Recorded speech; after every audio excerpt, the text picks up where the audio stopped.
Hi, and welcome to this Leica Conversation. I'm Bill Shapiro, the former editor-in-chief of Life magazine, and I am so excited today to be able to introduce you to Robert LeBlanc.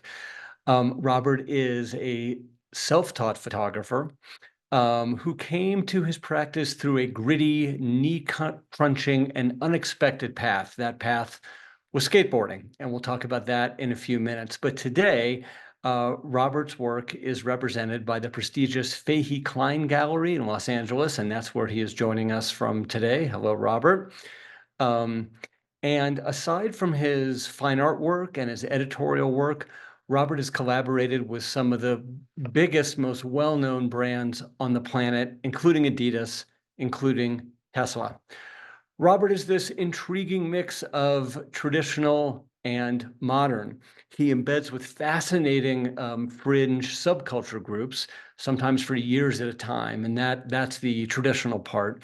But he's also brilliant at packaging, first enticing partners to help fund his long-term endeavors, and then presenting the photos in ever more clever ways to enhance the viewing experience. And we'll be talking about all of that. But first, I want to mention that we will leave plenty of time at the end for your questions. So use the chat function, fire away at any time through our talk, and we will get everything answered at the end. Robert, welcome, and thank you so much for being here. Thank you, Bill. I'm excited to be here. Well, I know you're an adrenaline junkie, so can we skip the warm-up questions and just dive right into the deep end of the pool? Yeah, of course. All Where do you right, want to start? good, great. Well, I would like to start with the first body of work that really caught my eye, which is Gloryland. One of your passions is embedding with subcultures, as I mentioned, and in 2017, you began documenting one of the few last remaining churches in the country that practices snake handling. I'm curious why you chose that particular subculture, and you shot them for 7 years. Why did you stay around for that long? Well, it's a very exciting world, so I think that's definitely what really sparked my interest. I remember seeing photos of these churches from the 50s and the 60s and the 70s, and I actually didn't think that these churches existed anymore. I thought maybe this was just something from, back in the day. And I've been working on another larger book for the last 10 years that's about America. So throughout doing this book on America, I really wanted to kind of find, different cultures and different sections of the country that represented the country, new America and old America. And I started to kind of dive into these churches, and I realized that there are still some that are practicing. So yeah, I had to come go check it out and try to hunt them down and spend some time with them. So tell us a little bit about the church that you focused on. Where is it? How many members are in the church? And what are their services like?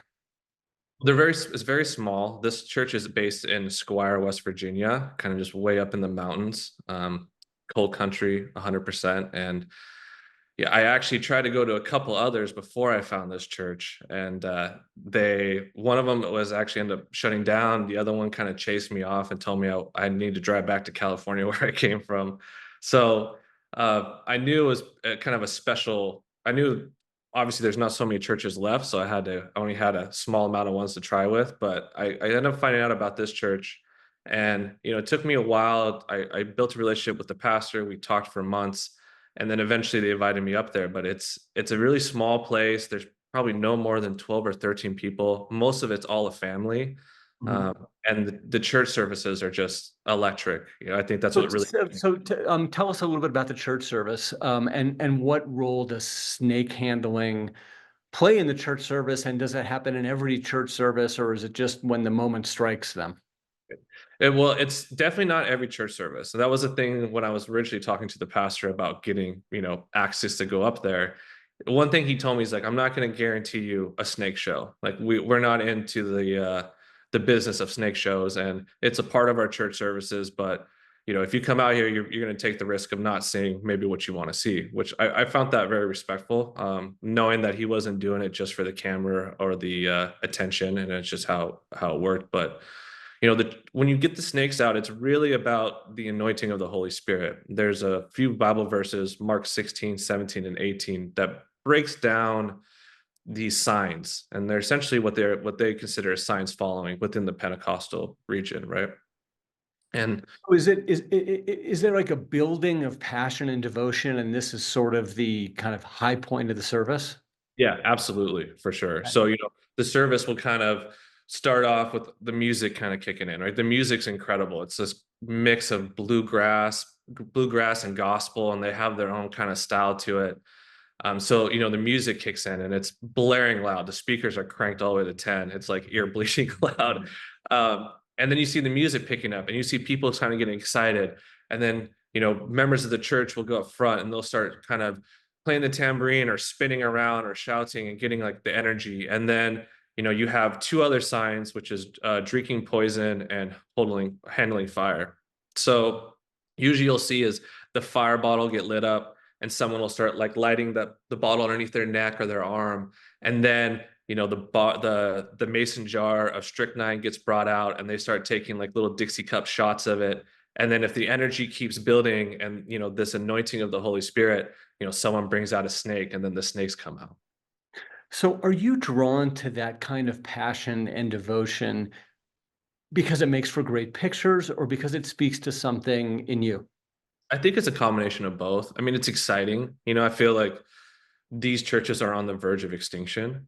So I feel really blessed to be able just to kind of experience this religious practice because it is part of an old America, and I think that's what really kind of drew me to it at first is this old mystic America that we kind of romance about, right? And I think you kind of get that with Appalachian Mountains and the stories and things like that. So that was my initial pull, and obviously just the exciting subculture of it.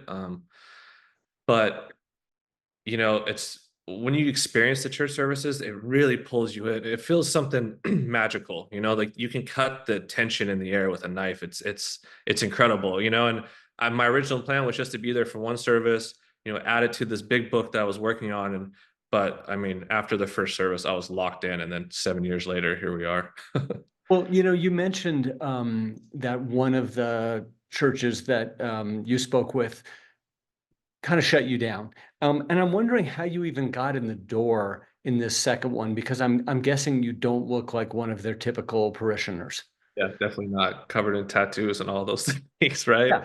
Yeah. Yeah, I mean, there was this church in Mississippi that I knew about. I kind of like found this list of churches that were still supposedly around. I mean, the list was about 10 years old. So I just sat and wait in this parking lot till I saw someone come out of this church in Mississippi. And I was like, hey, I'd really like to sit down with the pastor. This is what I'm doing. Try to just be very respectful. And like I said, she just said, just get back in your car and drive back to California where you came from.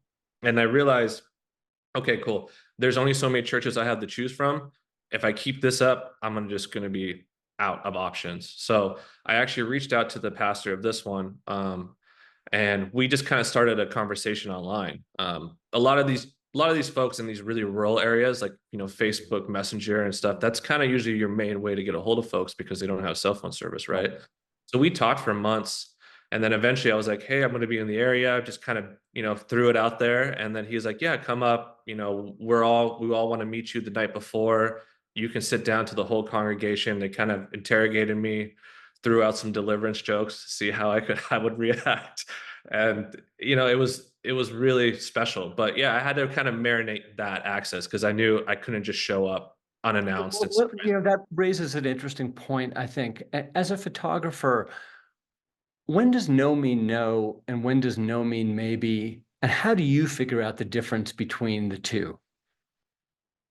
Well, I mean, I always never like to take no for an answer. I don't think you'll get anywhere. You have to kind of push and push and push, right? But you need to understand your boundaries too, and how to respect people because you are given a gift to be able to document their life, whatever the situation is, like they're accepting you into their personal space. And I think there's something very precious about that.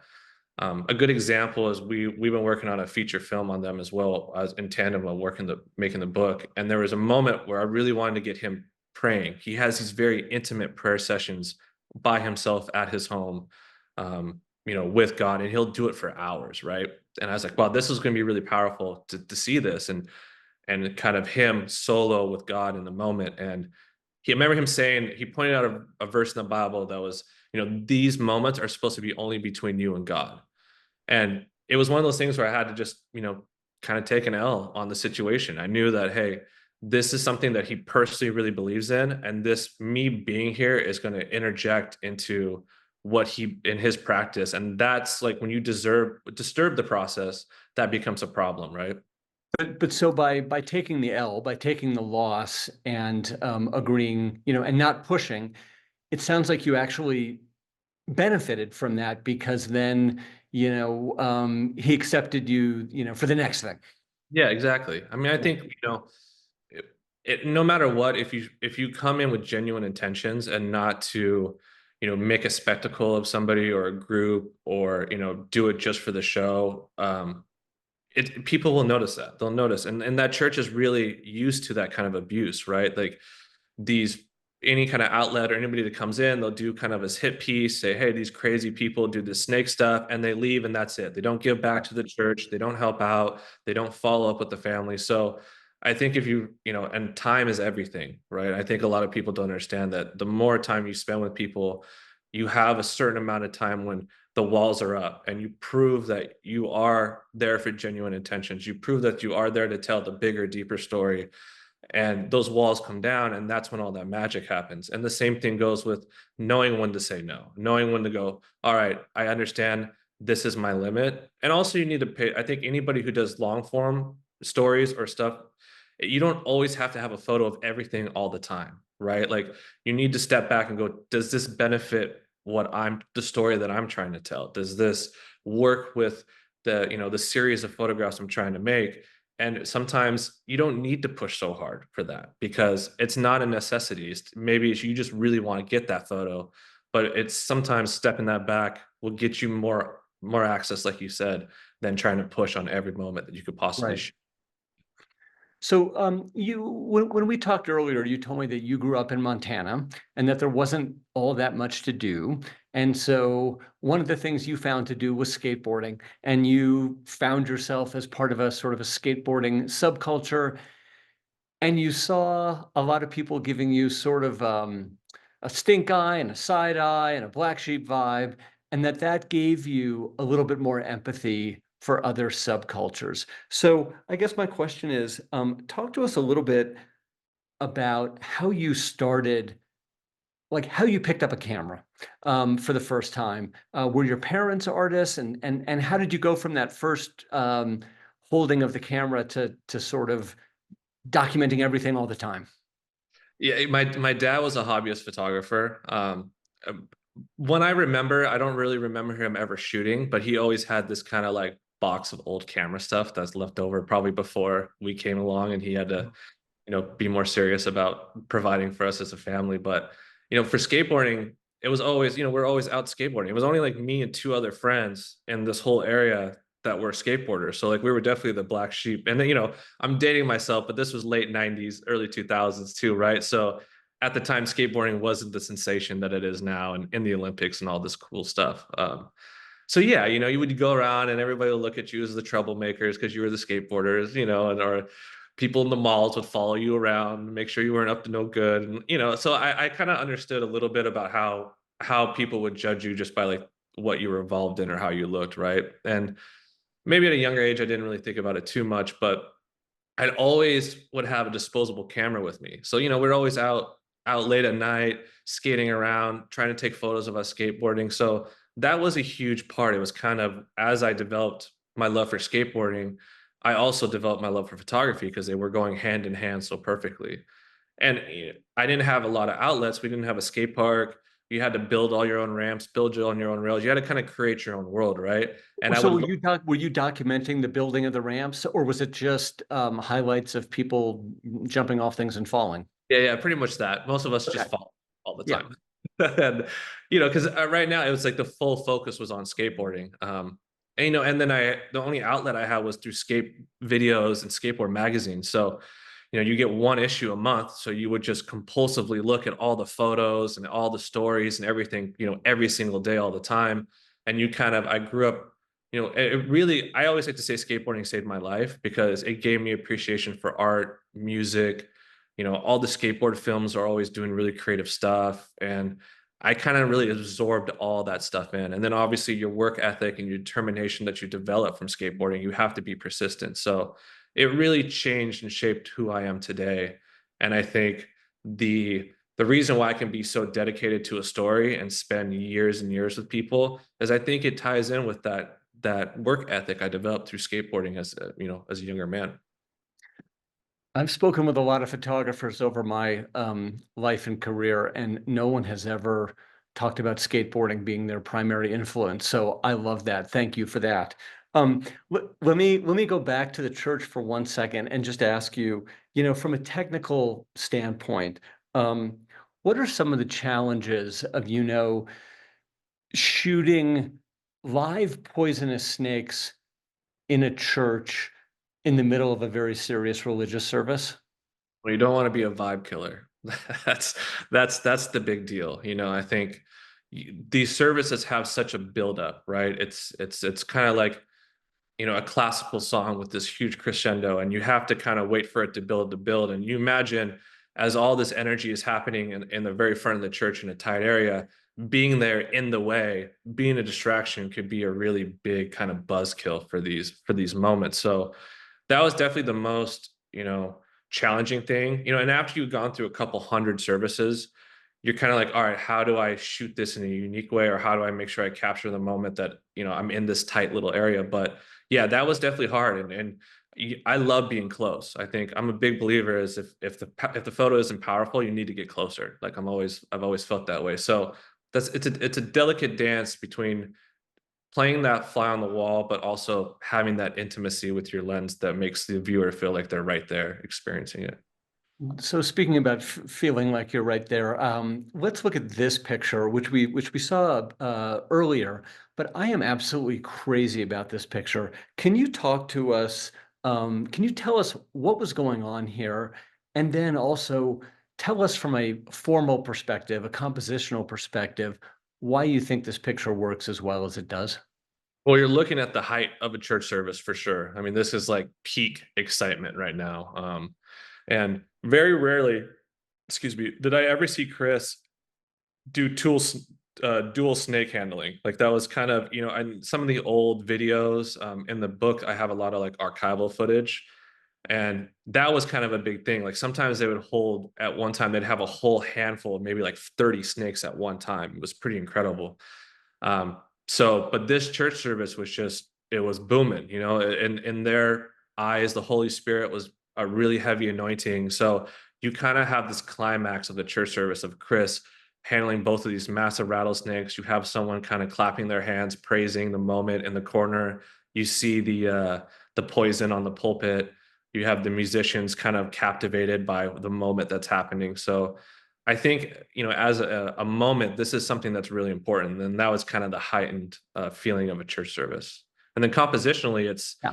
you talk about, these churches are very much about the lineage and the family and, who's going to take on the succession of these churches, right? So in the back, you actually see a photo of his brother Randy, who's passed away from a snake bite, and his father also died from a rattlesnake bite as well. So I think the story compositionally that what we're seeing is there's this unique moment of him mimicking his brother who's passed away 12 years ago.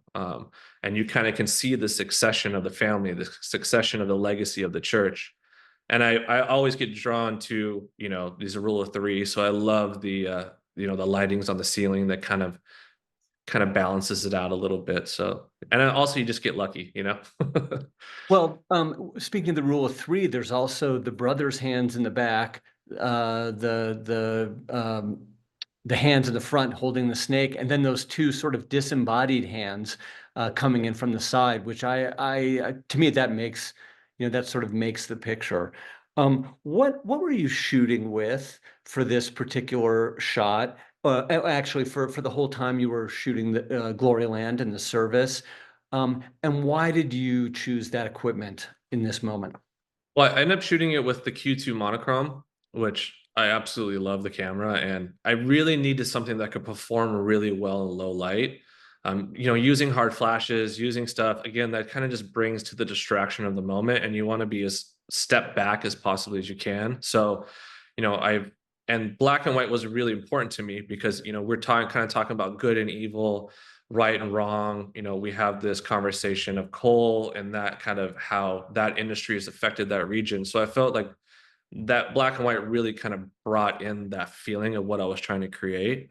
So yeah, I ended up using the Q2 and it was a beast, man. It was amazing. But so you went with a monochrome as opposed to converting to black and white. Tell us about that choice. I really think what you can do with a camera with a monochrome sensor is I'm completely sold on it. It's pretty incredible. I think what the ability to shoot in low light, the quality of prints it comes out with like barely any noise, because your sensor is not processing all that information that a color sensor has to recognize, right?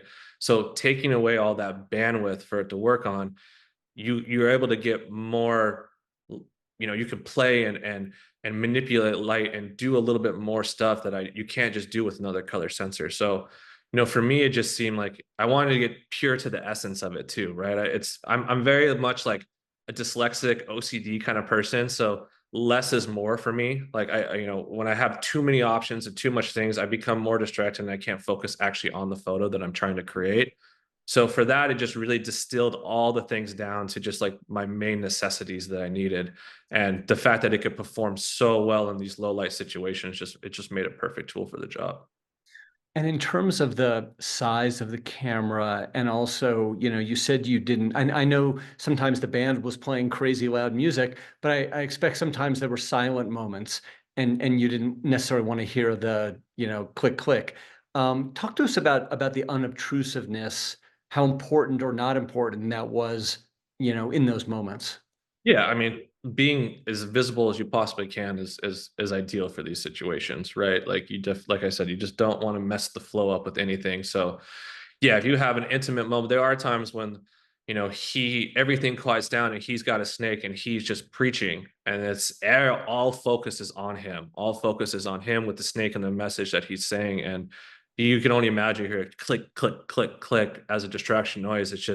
It's one less thing you should worry about. So again, that camera is completely silent. You can't hear anything. So I mean, it did everything that I needed to do to help. And it's small and it's tiny and it's not, it's not like a big telephoto lens. It's just very easy just to be unnoticed, which is always my goal in anything.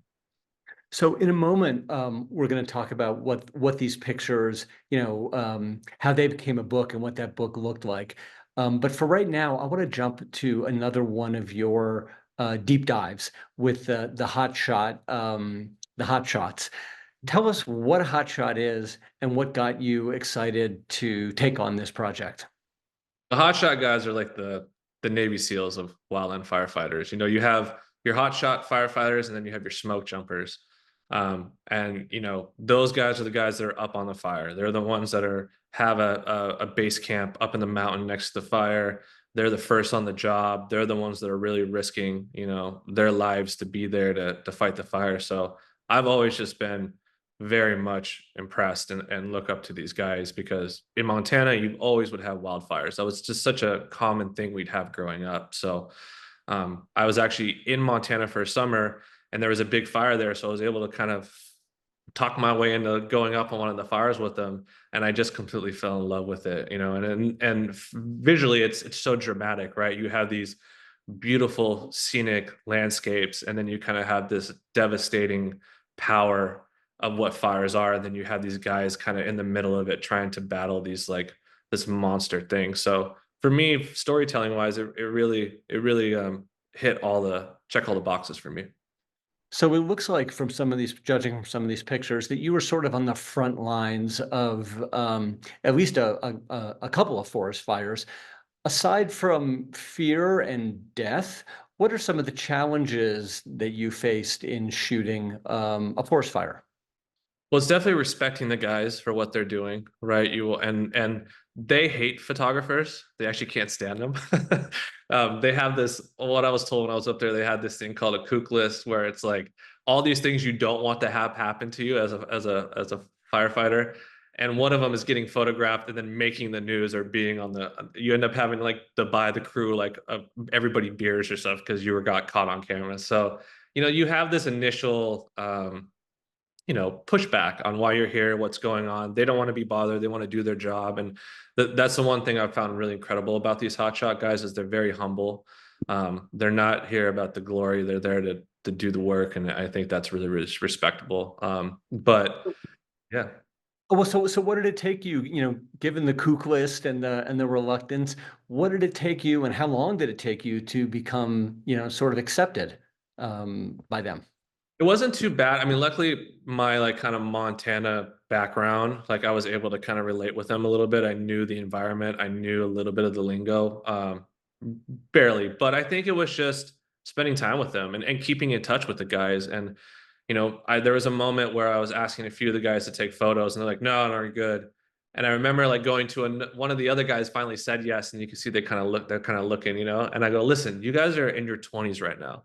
When you are 35, 40, and you're no longer digging trenches on the front of the fires, you're going to wish you're going to have these photos to remember like all the hard work. And I think, you have to kind of separate, these like their feelings to like the reality. And I try to kind of, ground it down and make it a little bit more understandable in the sense it's just like, trust me, and you're going to enjoy this if you let me do this. And I'll make sure I'll send it to you. I'll keep in contact with you to get you these photos. And, at the book, when we did the book, I partnered with Mystery Ranch and Monster Energy Drink, and they were able to support getting the book made. And all the money that we did for the book sales went to charity. It went to organizations that helped out forest fires and firefighters who've been lost or been hurt and their families. So I think giving back, it's no matter what it is, giving back to the community that has given you the privilege to photograph them goes a long way of respect and knowing that you're going above and beyond, what you're doing. So we've looked at forest fires and we've looked at rattlesnakes. Um, I'm wondering about the techniques that you use to capture and convey danger and intensity, especially when your subjects don't appear to be afraid. Right. So is it a question of light or their faces, or how do you bring that sort of intensity to these pictures? I think being close helps out, right? Like you're never going to be able to really capture the energy or the feeling of being in that moment unless you feel like you're right there, sitting there. I've always, like I said, I believe in that full wholeheartedly. But I think it's just trying to really understand. I try to step back and just see what is going on, right? See what is the whole moment. What is the most captivating thing, at least from my eye?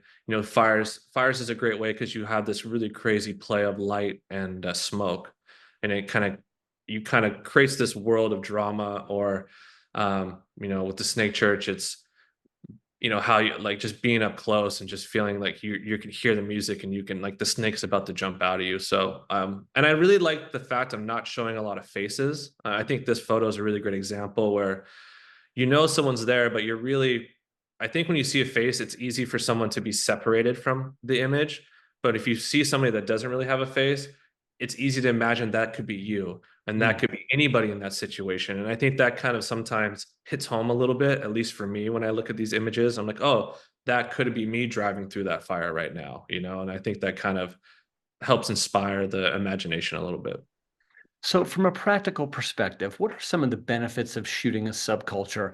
I would imagine that once you crack it, once you do get accepted, then you immediately have access to a lot of people, maybe some interesting group dynamics, and possibly they have their own rituals. I don't mean religious rituals, but they do certain things at certain times, which might make it easier for the photographer when there's some predictability. Does that all track with your experience? I think I love the human element. I love the human story. I think I'm really, and obviously coming from someone who grew up in a subculture of skateboarding, like I've always kind of really connect with that. I don't know what the practicality is as much as just telling the human story. I think that's really important. I think we live in a world where we're so much on teams now that we don't have the opportunity to sit down and understand people and why they do it. And for me, it just makes me a better person. It makes me more understanding, more tolerant, more accepting of people's ideas. And I hopefully I can relay those messages through the work and hopefully educate people to be more excited about, why these subcultures and why people do these things. I think the church is a really great example. I think everybody, oh, and it's really crazy because when I talk about this, everybody thinks that the snakes are a representation of evil, right? It's them tempting fate with evil, which is not the case at all. It's a sign that they believe that God instructed them to perform to show miracles, right? So I think, and it's a representation of devout faith. Like, I don't know many people who risk their lives twice a week for something they believe so passionately about. And I think that element I find really, really powerful. Yeah. And if we can kind of look past the first layer of the craziness of the snake church and look more of like the human element of it and the dedication and the passion and commitment to something, those are the things I find really powerful when shooting subcultures. And I think if you can portray that, it can be very powerful as well for the viewers. Yeah, I mean, I think we see that running through your work. I would like to step back for a second and take a peek at some of your other work and ask you more broadly, what do you look for in a picture? Oh man, that's a good question. I mean, Why, it's thank you. really yeah, what do I find beautiful, right? How can I tell a story about where I'm at in this moment? Like, what are all the things? I love Easter eggs. I'm a huge fan of Easter eggs, and like these little subtle details are really important. So, for this example, this was for I was shooting a clothing brand, Born and Raised, and they did this really great event, and it had just, it's very much LA all the way through, you know what I mean? And I kind of want to see how do I present this moment where this is just like, this is LA right here, and so I've always looked at LA as so cinematic because we've been trained through movies and cinemas, like, the city has this element, right? It's the street lights and the bridges and this kind of, you can see in the photo these like kind of tungsten lights from the lamps, and I've always found that really beautiful. So for here, it's kind of like, you have the lowriders, you have the couple in the car kissing that really are like this kind of LA aesthetic that we grew up seeing. You have the bridge in the background, just everything about it, like it just feels like that's what I feel when I'm in LA. That's what I think about in LA when I'm there. So, for me, I think that's really important. And I love layers. I'm really big with, front, middle, and back. And I think like even the snake church photo that we saw earlier, you have these kind of layers of things to look through. And I feel like makes it feel a little real as well. I didn't think about it in a layers kind of way, but I do love in this photo, the headlight in the front, the light in the cabin of the car, and then the light directly behind it on the bridge. That just takes your eye straight back, and I love how you lead us there. Um, so let's look at the next photo. And then I want to move. So here's another one where we're not seeing someone's face. This is a really cool picture, but I want to focus on what I think is the next photo of a white dog. Yeah, Yeah. one back right there. If we could maybe go large on that. So for me, what you've decided not to show here is what makes it so compelling. We're not seeing anybody's face. We're not seeing anything sort of identifiable. And my question is that something you saw in the moment when you were making the image, or did you sort of enhance that after the fact? It was a combination of luck and then trying to be planning it out as Mhm. much as I could try to plan out real life, but there's a lot of times where I find moments, especially when it's more street photography or things that I try to bring a little bit of surrealism into. I try to really kind of think about, here's my composition, here's where light's hitting. If I set myself up and I just be patient, maybe something wonderful will happen. And this is a really great example of that. I've been working on a new project that's pretty much completely surrealism. And I ended up finding this wall in San Francisco, and just the way like the light was kind of chopped up through the awning, this kind of solid background and this hustle and bustle of the street. I really wanted to try to like find something that felt unreal in this kind of normal, mundane situation. And I got really lucky with it, and the fact that, the faces are hidden, the dog's head's gone, you only really see the back of the person. It kind of has a little bit of a fictional feel to it, which I really I'm getting really into recently, for sure. I love this picture. So when you're in a moment like this, when you're waiting and you're shooting and things are happening, I'm wondering what's the first thing that sort of catches your eye that triggers you to say, right there now. Is it the composition? Is it emotion, um, or light or something else? I think it's a little bit of all the above. It stuff definitely starts with composition, and then it's constructing the light, and then just I try to get really sucked into the viewfinder. It's another thing I love about the monochrome is what I see out in real life, and then when I put that black and white, EVF up to my eye, it's like a completely separate world from reality. So I'll have times, and this was a great example of, with the dog was I just kind of zoned out, I just like I found my stuff and I put the viewfinder up, and then I just kind of watched life happen through that viewfinder in that black and white world that I was seeing within the camera. And it also felt like I was separated from the world too. I was able to kind of jump into this world of fiction. And then, just dumb luck. I just happened to be like a good moment of people walking the dog and, just everything crossing by when I needed it to happen. Well, so I want to look at three pictures that to me all have sort of an eye of the storm quality to them. Um, the first image, which is coming up after this and after the next one, I think. Yeah, this is a great picture. Right here. Maybe we can go large on this. What's going on here, and how did this picture come to be? And I guess my question is, did you spot this main character and follow him into a great position, or were you staked out in the great position and he walked through, or something else completely? Yeah, it was definitely the second for sure. I was at the gathering of the Juggalos working on this big book on America, and Tell us who the Juggalos are. Juggalos are just an awesome subculture. They started through ICP, a hip hop group from Detroit, and they've just become this massive subculture of these kind of like they built their own family out of like kind of forgotten children in a sense, and So, it's kind so of ICP is the Insane Clown Posse. exactly, yeah, sorry. And they have this massive music festival every year. People from all over the world come to it, and it's just kind of like let your freak flag fly, like let's just have a good time. And so during this, there's a guy, Mike Busey, who's really fun, and he has this he kind of has like the Florida version of the Playboy Mansion called the Sausage Castle in Orlando, Florida. But he's like the longest running at the time. When I was told, he told me they were the longest running show, part of the gathering of the Juggalos.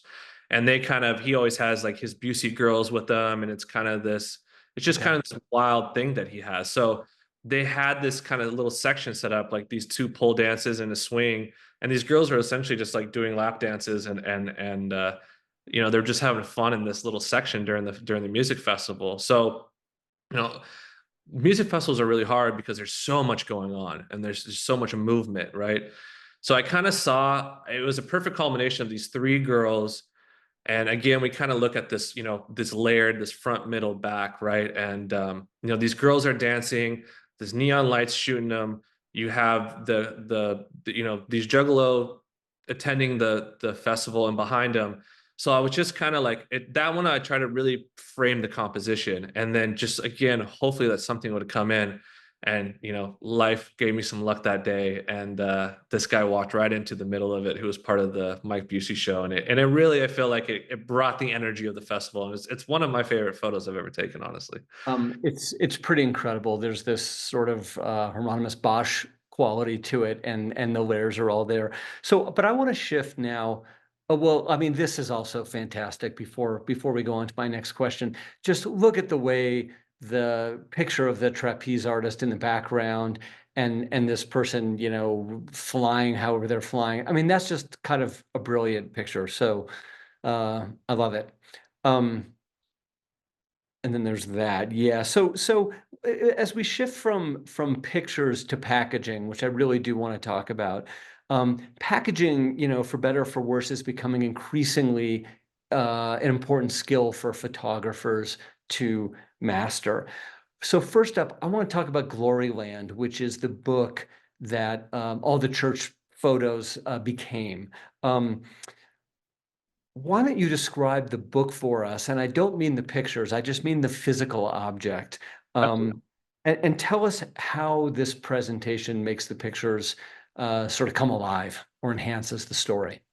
I've always been fascinated on like how things are made. So even since I was a little kid. So I've been really into like producing my own stuff, even from like a younger age. And I always feel the photo books are the ultimate level of where a photography project could land, where it can live, right? And I think in an exhibition, you have a certain kind of curation, but with a photo book, is you really can bring your audience into the world that you've been into, right? And I think the way that the book is designed, the way the photos are printed, everything becomes an experience of how you dive into the world, right? And so Gloryland was that example. And I really wanted to bring in all these elements that I experienced while working with the church. So, a big part of the church is the serpent handling boxes. That's something very unique to that world. They do these boxes.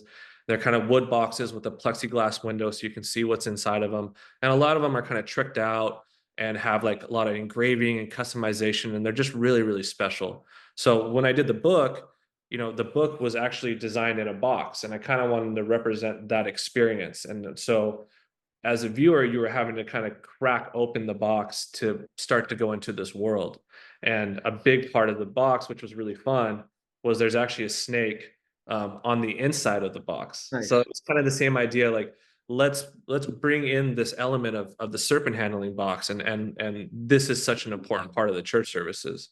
And then with the book, I actually sourced and found a place that actually manufactured Bibles. That was like their full blown business. So I was able to reference all the materials, all the paper, everything that I use for this book is actually put in for Bibles, like different Bibles all over. So that was kind of, this. I was worried that they might not like it because I was like making a Bible. That maybe it was a little bit of maybe not a good move, but they end up loving it. And then the idea of it being solid black was really to represent coal, right? Like this world of suffering that has kind of taken over that region of the country, whether it's the opioids epidemic or the coal industry, and how that kind of world has been like raped and pillaged from natural gas and stuff like that. So this was kind of the idea, but when you cracked open it, you have these, bright white paper.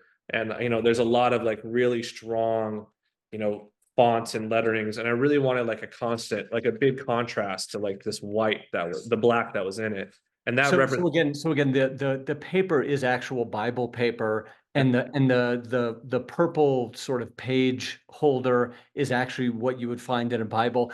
You know, I work with a lot of photographers, and they always want to make big photo books because that'll have the most impact. And when I saw Gloryland, when I saw this book, I was really impressed how you got so much impact through the creative packaging rather than the size. But so I do want to ask you, when did the idea to package it in that way, as opposed to a traditional photo book, when did that come to you? Was that sort of the beginning of the project, or somewhere in the middle, or how did that come to be?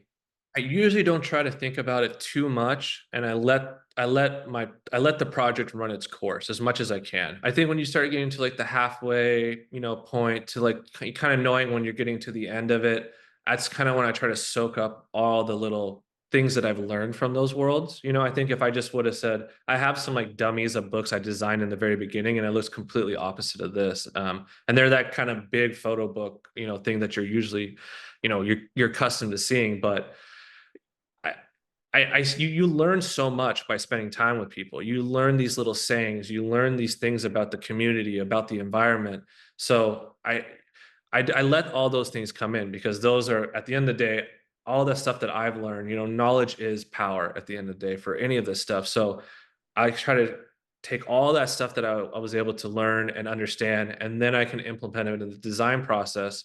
So now the audience is not only seeing the photos, but they're experiencing all these other little minute details that really plays a lot to the region or whatever I'm shooting at the time. Yeah. So in 2019, you pitched Tesla on sort of a big idea, which you called the road less traveled. And that was a project that was going to take you through 30 states and something like 14, 15,000 miles.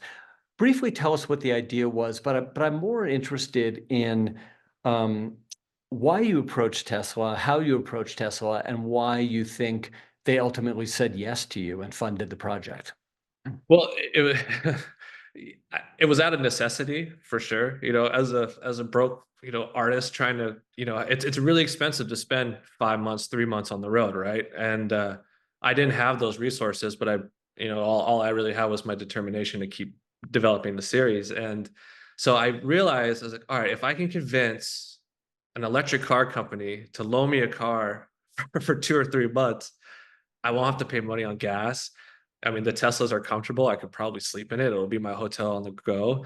And it's interesting. It's a unique piece of technology. So it was definitely beginning was necessity. I was like, I can't afford this unless I convince one of these brands to do it. And I thought at the time I found Teslas very interesting. And I also found the fact that their charging infrastructure was like so incredible. I think it's a lot of things people in 2019, a lot of people weren't thinking about was how much work they had to build this infrastructure, right? So I end up just cold emailing them and go, hey, I'm working on this photography project, this book. I would love to do a story that kind of highlights your charging infrastructure, and let's do like a real road trip, not this like LA to New York, crap. Let's put miles on this car and take it to places where it shouldn't be at and is normally not seen at. And I got really lucky. The marketing firm that they were working with loved the idea, and they end up loaning me a car for 2 months to do it. Unfortunately, that's that's the hard thing when you work with big companies is as their teams changes and their infrastructure changes. So I end up like the Tesla people end up leaving, and the project just kind of just fell on fell to the sides. No one actually really got to see it, but they gave me the opportunity to work on this body of work, and it was really fun taking this car to places. But it sounds like you were thinking about it from their point of view, in Yeah. addition to your point of view, because you realize they needed to tell the story of their infrastructure and that you could help them tell that story. And I think, rather than just approaching a marketing team with your own idea, it's got to solve some problem for them. And I think that that's what you did so brilliantly there.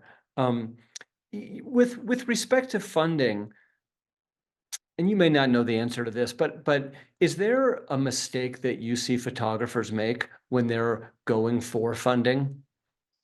Well, that's a really good question. I think I don't know about the mistakes they're making, but I can say the things that you should be thinking about when asking for funding, right? I think you at the end of the day, you're asking a brand who has a budget that's meant for marketing, like that's what that money's for, right? It's not just there to give out and they're not going to get anything in return, or whatever reason it is. So I think when you pitch brands and you try to get funding for projects, you should be very cognizant of how you can help them out too, right? Yeah. Because at the end of the day, like this is the money that they're giving you is supposed to help promote whatever. So if you should be able to craft an idea and a concept that really fits you as an artist and you as a creative.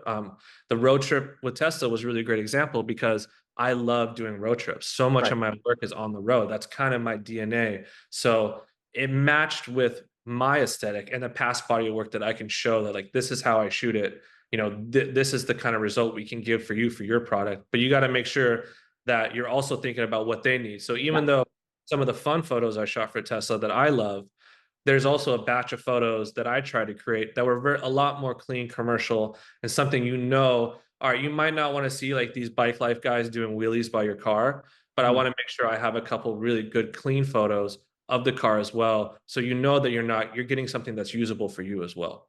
So if we could go back just for a second to look at a couple of those Tesla photos, because if people didn't realize there were Easter eggs, like you said before. I mean, this one's a pretty obvious one. You're shooting through the front window. But if we can go back one or two to the wheelie, yeah, right there. Um, between or just to the right of the second bike, is that a Tesla? Yeah, that's the car. Okay. That's yeah. So that's something where it helps both of you. It doesn't detract from the photo, and yet it gives the marketing team something that they want. So I'm constantly hearing from photographers who have great long-term project ideas, but can't come up with the money for it. You seem to a certain extent, to have cracked that code. Um, I want to look at some of the pictures that we were seeing a minute ago, the black and white, from a project of yours called Tin Lizards. Can you briefly describe the concept? But again, I want to focus mostly on how you got funding for this, because it's very innovative what you did here. Yeah, it was fun. It was really fun for me. So Tin Lizards is a new body of work that I just finished, and we'll be releasing the book in December, hopefully if everything goes to plan. And the idea was I've always had this romance about train travel. I used to travel on train when I was really young. At the time, it was very affordable to like go back and forth to home and stuff. And there's something of a romance about it's being slow, off the beaten path. It's just again, it's kind of like where the Snake Church was. It's that old America romance, right? And I always envision like novelists on trains, like writing their novels and stuff. And so it's been a project I've always wanted to, and I had the opportunity to, I had some time, and I was like, all right, might be the time that I want to develop it. So I decided to kind of make it as a choose your own adventure through a small group of art collectors. And what we did is we created this digital ticket, and if people who would acquire this ticket, they were like ticket holders, and we only gave like 10 of them out. And essentially, what I would do is I would actually come up like, all right, here's we're going to do X amount of trips. And before every trip, I give them 4 or 5 options, and they'd actually vote on where I was going to go. And they actually chose the routes that I took, the locations I go to. And we even got down to fun stuff like, what hotel am I staying at? And I would give them 2 options. I give them a really nice hotel, or I give them a really crappy Motel 6. And I was like, you guys can make me suffer, or you can make me feel bougie, either way.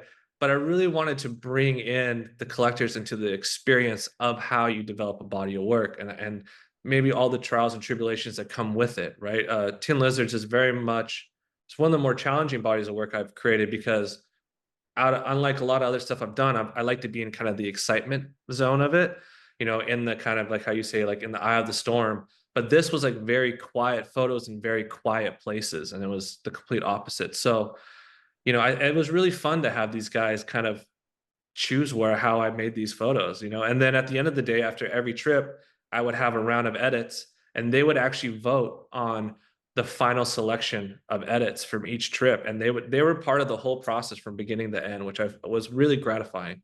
Well, it's so innovative, to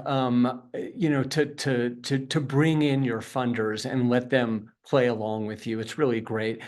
If we could go back a couple of images to the train tracks and the sort of 3 people walking along them, which I am in love with that photo. And looking at that, I have to ask you, what were you using to make these pictures in the Tin Lizards project? What equipment were you using?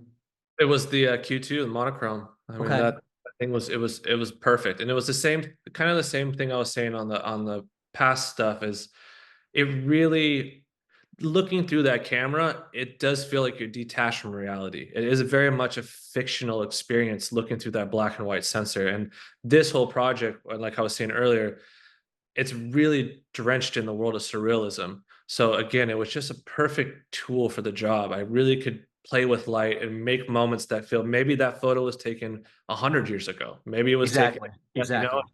and the way I really embraced how I can manipulate and play with light with that camera. And I got lucky. That was, you know, I think that was like La Plata. I'm not really quite sure, remember exactly where that was at, but yeah, these like 3 Amish, folks were walking the train track to the thing, and I was like, this is so perfect. This is, Well, I feel like I'm stuck in time. Yeah. yeah, I mean, this feels like it could be a Life magazine picture. And you've said, I think 3 or 4 times in the last hour that you've gotten lucky. I am starting not to believe that this is about luck. Um, We're going to move to viewer questions in a moment. So everybody at home, this is your cue to press send on your questions in the chat. But I do want to ask you briefly, so we can get to the questions. What's next? What are you working on next? Oh man. The next one, I've been entrenched in the world of politics. I've been chasing this year's election and all its, you know, craziness, for lack of better words, that's Yes. happened through it. And so that's been a very interesting experience. I mean, this has been probably the toughest subculture I've ever had to crack. And trying to understand this world of politics, especially in the world that we're in with social media and narrative and how people have influence over how we consume information and mis and disinformation. So yeah, I've been just chasing this election. So, and I've been in Cool. Springfield, Ohio, Aurora, all the places. You and the rest of us. Okay, Yeah. well, let's go to some questions coming in through the chat if you're ready. One is here from Alex, and Alex asks, how much prep time do you do to establish connection with people from a subculture before you actually start shooting? Quite a bit. It depends, obviously, on the situation, but Snake Church for Chris and the pastor, that was 2 months of talking with him before he invited me up to the service. There's people on this political project that I've been talking to for 5 or 6 months. And I guess it really all depends on the folks, how accepted they are of the idea, and how touchy the situation is as well. But I try to be as thorough as I possibly can to make sure that everything is lined up the way that I hope it would be lined up. So, there's probably not one answer for this, but let's just take the church, for example. How many services did you attend before you kind of broke out your camera and started shooting? Yeah, that's a great way to put it. Yeah, there was several churches services that I had where I just didn't take photos. Yeah, exactly. Like the very first initial trip was I thought maybe it would be the one and done, So I was like made sure like they were very aware that I was there to photograph. But then once I decided like, oh, this is going to be a book, this will be a whole longer series of things I need to focus on. Yeah, there's many times where you can feel the energy in the church, not so like everybody's maybe having a bad day, Mhm. like let's not add more to it, like let's put the camera away. And there's several church services where I just sat there as an audience member and just enjoying the moment. And I think that's also good too for anybody who's working on large big projects like this. Again, like how we said, you don't have to shoot everything all the time. Like sometimes it's good to put the camera aside and just be in the moment, and you might be inspired, you might see something that you wouldn't have seen before because you're able to take a step back and just kind of soak in the situation that you're in. There's a question from Jeff here. Do you need to get releases from your subjects to do the books that you do? I definitely suggest doing that no matter what. I think definitely a history of people who've been photographed and then they don't like the photo later, and people who don't get the releases sometimes can be a problem. So I think if you really want to do your due diligence and make sure that your images are protected and you have the freedom to use them the way you should definitely get releases. Do I get releases all the time? No, because busting out paperwork can definitely be a vibe killer. It can push people away. But there's also, you have emails, you have other sorts of, communication that you can keep to say, hey, this person gave me permission. I always make sure there's some sort of consent with them in any way, shape, or form, for the most part. And then, if you also have the freedom of speech and being press. If you're in a public area and things are happening in a public place, you don't need those things. So I think it really just depends on the situation that you're in. So, but I want to drill down for a second because the church example is terrific. So it's not a public place. You're an invited guest. Um, Maybe you didn't take pictures, during the first couple sessions you were there, and then you started to. After you take pictures, do you get releases, or do you wait a couple of weeks, or do you come back, in a few sessions, a few Sundays later and do it?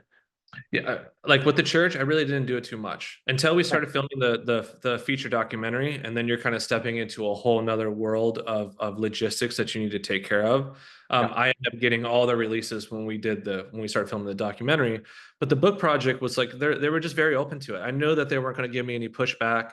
I was always very transparent with the images that I took, and so they could always see them as the process went along. So, having that transparency really goes a long way because they know that you're not going to surprise them with something that they don't want to see, Right. and you could always do the film trick of putting a release form right on the front door. And it says right here, this space is being filmed. If you walk through this door, you are agreeing to these that you're going to be filmed. So there's other ways to kind of, still cover yourself, but not have to make it so annoying to like get everybody's signature, so but it's just know your rights and know what you can and cannot do as a photographer. That's the most important thing. So there's a question from somebody who I don't have their name here, but thank you, whoever you are. Are you always working on multiple projects, or do you focus on one thing at a time? That's a good question. I'm always double triple dipping in everything. Yeah, it's like, because I can't solely work on one thing for 7 years, neither do I want to. I think there's a moment where you get very burnt out, so I like juggling different projects. I like working on certain things in tandem if I can. And sometimes those things open up doors to the other thing that you might be working on, So I like to stay busy. I like to stay stressed out and overwhelmed constantly. So I always work on multiple stuff. So, for example, the forest fire book that was done in tandem while working on the snake church stuff. So I don't have to be at every church service for 7 years constantly, right? Like I can dedicate 3 months, 4 months out of the year to that project, and then spend another 3 or 4 months out of that year during fire season, when the fires are booming. So I think it's just really what's the workload that you can take on, and if they help each other in some sort of way. Felix has a great question. He writes, as a photographer myself, I would like to know if Robert has a quote unquote day job or if he works full time as a photographer. Do you see yourself as an artist or a documentary photographer? Does it need a definition at all? That's a great question. I've now been lucky enough where this is my full-time gig. This is what I do all day long. Usually, if I really need to find financing, you know, the Adidas project or working together trying to pitch, I spend so much time developing decks and pitching to brands. For every brand that says yes, there's 100 that didn't even answer me back. So that has kind of like been my part of being a working artist. And to answer that question, I find myself more as an artist. I love all mediums, and for some reason, if I went blind all of a sudden, I would be finding some other way to create, in a different way and through a different medium because I just need to create. And I think it is part of an artwork to craft a pitch, an idea, and present it and do stuff. But yeah, that's kind of, I'll try to do a commercial job or pitch a commercial idea that can in tandem help fund the personal projects that I'm working on and so forth. Yeah. Smart. Terrific question from Amanda, who asks, your work seems to focus very much on America. How has it been received overseas? And do you have more collectors here or in other countries? I do love America. I've been kind of I find I'm always drawn towards shooting American subculture. Maybe it's because it feels close to home, it feels comfortable. And I can kind of see some of the nuances that maybe I wouldn't see, internationally because everything seems so grand and unusual. But I definitely think that yeah, people definitely love it. I think, in the States people get used to seeing kind of our craziness and then the wild stuff that we are. And then so like Snake Church is a good example, like, Japan and London and Paris and like all these places that this is really foreign and really rare to them. So I definitely think that an international audience finds my kind of subcultures and stuff definitely interesting for sure. I want to talk about funding for 1 second, which I think just because I get so many questions about that. Do you see an opportunity for funding now as we, and in 2024, 2025? is the opportunity with brands, with collectors, as you did with Tin Lizards, with crowdfunding somewhere else? Where do you think the sort of um, green grass is for that? Well, it's always growing so on the other side of the Somewhere fence. else. Yes.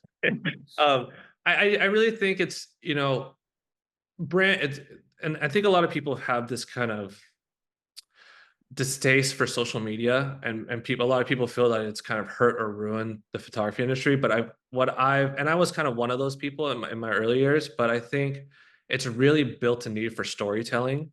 Mhm. And I think that's really important as an artist. If you're not just doing something very commercial like a billboard of a Nike shoe or an Adidas shoe, and it's very straightforward, right? It's the shoe, the product, that's what they're going to sell. But us as customers have been so, entrenched by this buy, that really and there's so many brands to choose from. Storytelling and being able to tell a brand identity, or being able to represent, the brand to a group of people that they can relate to the story. I think that's really, really important. And I think if you're able to harness powerful storytelling behind a product, that grass will always be green on that side, in my personal opinion.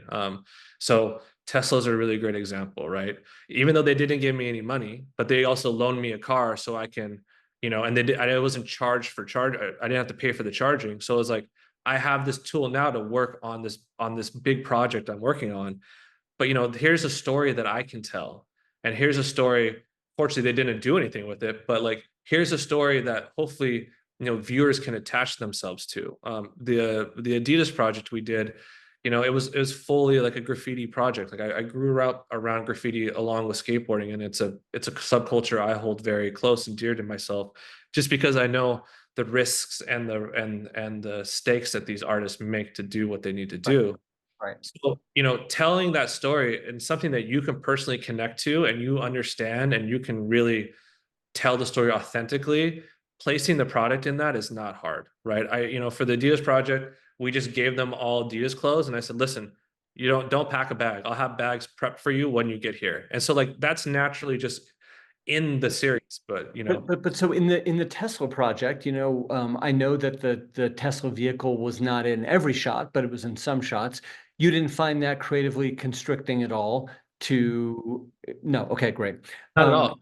It's the emotion. Like, the idea was, let's go on an adventure, right? yeah, And that was the pitch. Let's go on an adventure. You don't want to bombard, the viewers of the product, right? right. Like, they already know what the deal is. They know it's a great electric car, and look at all these places we can go. But, like, look at these places we went to. Like, let's inspire people to get on the road and have a road trip, and go explore inside this vehicle. And I think that is more powerful than pretty shots of the car itself. It's the venture that you took in the car that's really what's emotionally captivating for a viewer.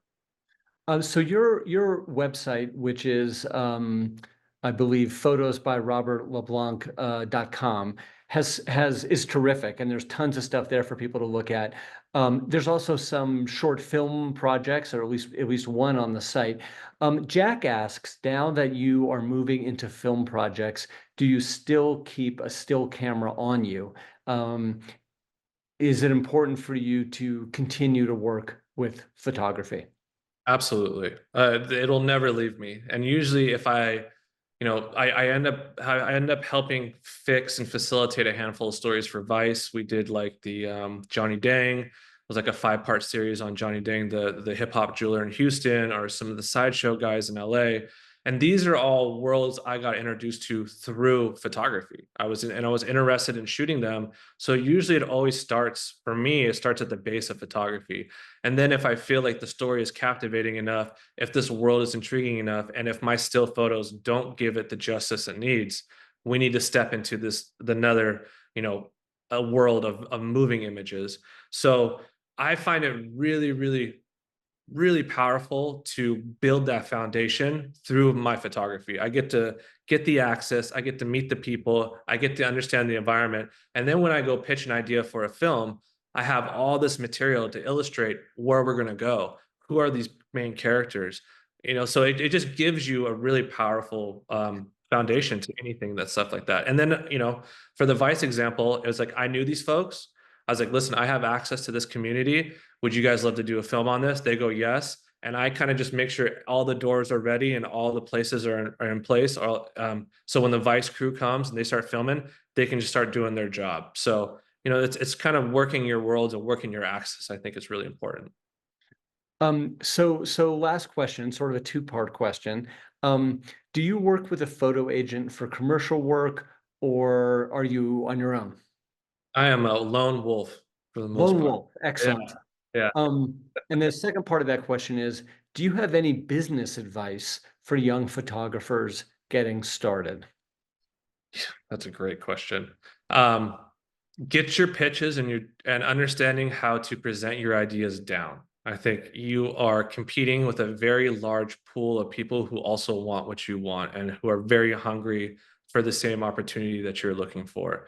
And I think if you're not, you need to kind of understand how to present this stuff to brands, how to make it sweet, straight to the point, but also have a very unique vision. So that business wise, at least for getting ideas out there, just really understand how pitches work, understand how to, not send an 800 word email, like get that thing down to 100, 200 words or whatever it is, make that pitch 2 or 3 pages, and make sure that whoever's looking at your work or whoever you're trying to throw the idea to make sure it's easy for them to consume and straight to the point, Yeah, and then and I would add, as someone who's been on the receiving end of those pitches, if somebody's interest is piqued or they're intrigued, they'll get in touch with you for more. You don't have to tell them every single thing you want to do. If the concept is good and the pitch is good, they'll reach out to you.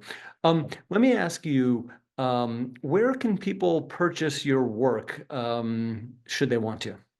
Well, for sure, if you want prints, we're here in Fahey Klein, so definitely go down to them and they will help you facilitate any stuff for physical prints. And then, books, I try to put everything in a book. So that's usually what really is the most, successful for me.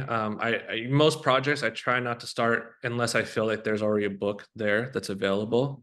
So yeah, I mean, I work with Sintanta for Gloryland. They're a fantastic publisher in London that they have copies. And yeah, those two worlds are kind of really where I try to drive everybody to, a great gallery and a great publisher. And that's how I would hope you could support for sure. Important relationships. So we're out of time, but before we go, you folks can see more of your work on your Instagram feed, which is photos by Robert LeBlanc at photos by Robert LeBlanc. I'm at Bill Shapiro. Um, I really want to give, and of course, Leica is at Leica Camera USA and Leica Academy with a K, USA. Big thank you first to Fahey Klein Gallery for letting you set up shop there for a few minutes with that great background. A huge thank you to you, Robert, for your time and all your great insights. Really appreciate everybody tuning in and fantastic questions from everyone. So thank you. And finally, a big thanks to Leica for putting this all together and bringing this hour to everyone. So thank you. There'll be more Leica conversations coming up. And until then, we'll see you soon. Thank you. Appreciate it.